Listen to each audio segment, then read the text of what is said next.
Hi tech technology से होंगे हमारे शहर। बाकी हमारे जद्देगी और हमारे आज के इस प्रेस कॉन्फ्रेंस में पूर्व मंत्री नवाब काजिम अली खान साहब और हमारी रेशमा अफरोज जो नगर पालिका की चेयरमैन रही है वो आपको बताएंगी, और अफरोज अली खान पूर्व विधायक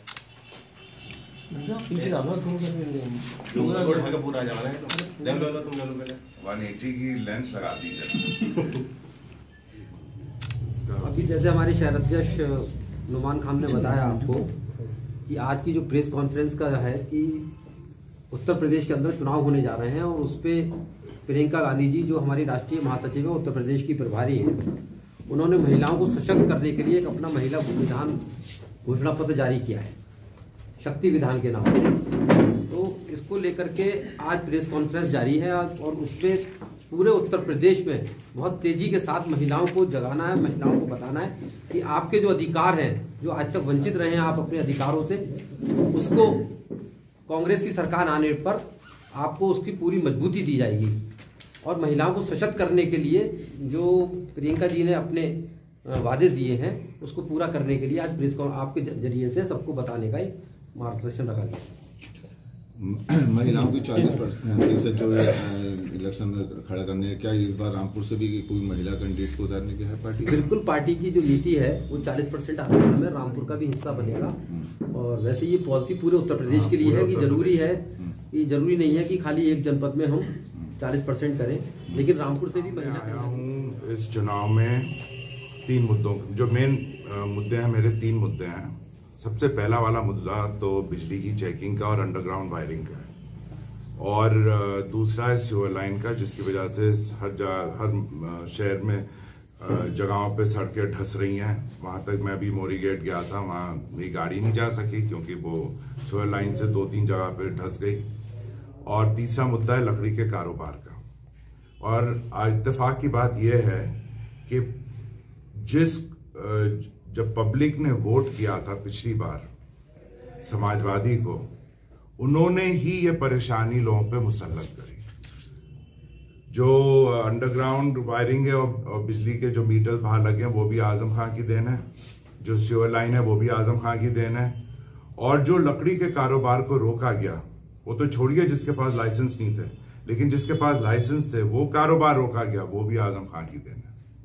मैं यहां से विधायक नहीं रहा हूं कभी, लेकिन 2008 में भी ये चीज हुई थी। कई बेगुनाहों को के खिलाफ FIR दर्ज हुई, कर्फ्यू लगा बिलासपुर गेट में, बसें जली, उसमें मैंने वो खत्म कराया था। मैं यहाँ का विधायक नहीं था, मेरी जिम्मेदारी नहीं थी, लेकिन वो मैंने कराया। तो ना होने पर जब मैं लोगों की मदद कर सकता हूँ, लोगों के साथ खड़ा हो सकता हूँ, तो जब जिम्मेदारी मिलेगी तो फिर तो कोई प्रॉब्लम ही नहीं होगा। मैं तो हमेशा 24 घंटे यहाँ रहूंगा। चुनाव करीब है, टिकट को लेकर मारामारी चल रही है, तो ये रामपुर में आप बार-बार कह रहे हैं मारामारी, मुझे तो कोई मारामारी दिखाई नहीं दे रही। मेरी देखिए, मैं सीधी सी बात करूंगा, मैं अपने रामपुर 37 रामपुर की बात कर रहा हूँ, यहाँ कोई मारामारी नहीं है। और पार्टियां क्या कर रही हैं वो जाने। मियां, उत्तर प्रदेश की कानून व्यवस्था पे क्या कहना चाहेंगे? कानून व्यवस्था तो मेरे ख्याल से समाजवादी दौर में सबसे बुरी थी। कानून ही नहीं था रामपुर में, कहाँ कानून था? यहाँ कानून जो हर इंसान, हम लोगों को पहले अपना घर देखना चाहिए। बाहर आप झांकेंगे जब आपका घर महफूज रहेगा, जब घर ही महफूज नहीं है तो बाहर आप क्या झांकेंगे कि बाहर क्या हो रहा है। और औरों के ऊपर उंगली उठाने से पहले अपनों को देखिए। कब्रिस्तान आजम खान ने खोदे, मदरसों के ऊपर JCB आजम खान ने चलवाए, गरीब लोगों के घर आजम खान ने तोड़वाए। पहले आप अपने घर को तो देखिए, बाद में बाकी यूपी की बात करिए। तो यहाँ कोई कानून नहीं था। 2012 और 2017 के बीच में जो 5 साल गुजरे, रामपुर के इतिहास के सबसे बुरा दौर। और ये तो अल्लाह का निजाम है। आज जो माहौल, आज जो वो सीतापुर के जेल में है, जिस CO सिटी ने लोगों के ऊपर फर्जी मुकदमे लगाया, पुड़ियों में रखवाया, पता नहीं किस किस चीज में रखा, उसी जेल में वो खुद गया। तो अल्लाह का निजाम है। हर इंसान का इंसाफ इसी दुनिया में होता है। तुम जुल्म करोगे, तुम्हारे साथ भी जुल्म होगा। आज जो परेशानी का सबब है, और अगर कोई सरकार भी कोई गलत काम करेगी तो सरकार को उसका खमियाजा भुगतना पड़ेगा। लेकिन मेरा जो दायरा है वो 37 रामपुर है, उससे संबंधित बातें। रामपुर में तो सुरक्षित हैं। ये भी तो मौजूदा सरकार का हिस्सा है या नहीं है? महिलाएं बैठी हैं, इधर भी बैठी हैं, इधर भी बैठी हैं। इस सरकार में कानून व्यवस्था भी ठीक है, जैसे आपने कहा समाजवादी में नहीं है था, समाजवादी में नहीं था। बीजेपी सबसे ज्यादा आप ये लोग तो आप प्रेस वाले हो, आप जानते हो कि गुंडागर्दी समाजवादी सरकार में होती है, उसके अलावा कब होती है? महंगाई ठीक चल रही है। हाँ, इस सरकार में महंगाई ठीक है। महंगाई केंद्र सरकार की योजना है। अच्छा, एनआरसी में जो बेमुलविस हैं, बेगुनाह हैं, उनकी रिहाई के लिए आप क्या करेंगे, किस तरह? देखिए, एनआरसी में जो हुआ बड़ा अफसोसजनक चीज थी, बड़ी मैं समझता हूं कि हमारे लिए बहुत ही दुख का दिन था जब ये सब एनआरसी का गिरफ्तारियां हुई और जो मॉब आया और ये हुआ। लेकिन आप ये बताइए, रामपुर में सब हैं और सब हैं भी नहीं। एमपी कहां था, एमएलए कहां था, चेयरमैन कहां थी? लोगों ने सब गिरफ्तारियां जो हुई थी वो 37 रामपुर में हुई। रामपुर के बाहर वाले कोई जेल नहीं गए। तो जब यहाँ के नुमाइंदे तीनों उसके जिम्मेदार हैं तो ये सवाल आप उनसे पूछिए उन्होंने क्या किया। देखिए, ज्यादातर जो काम होता है जिले का वो राज्य सरकार का होता है, केंद्र सरकार का बहुत कम होता है। एमएलए ही सर्वा होता है किसी भी क्षेत्र का, क्योंकि चाहे थाना, तहसील और विभाग होते हैं वो सब राज्य सरकार के अंदर आते हैं। एक आप बताइए, यहाँ की एमएलए ने एक लफ्ज भी कहा एनआरसी के खिलाफ? आज तक एक दफा भी मुंह खोला? सैलाब आया, ये तो हमारे बुजुर्गों ने बंदा बनवा दिया था तो रामपुर बच गया, लेकिन जो बंदे के उस तरफ घर थे उसमें जानवर भी मरे, घर भी ढह गए, लोगों को नुकसान। एक दफा भी क्या यहाँ की विधायक उनके घर गई देखने के लिए कौन जिंदा है कौन मर गया?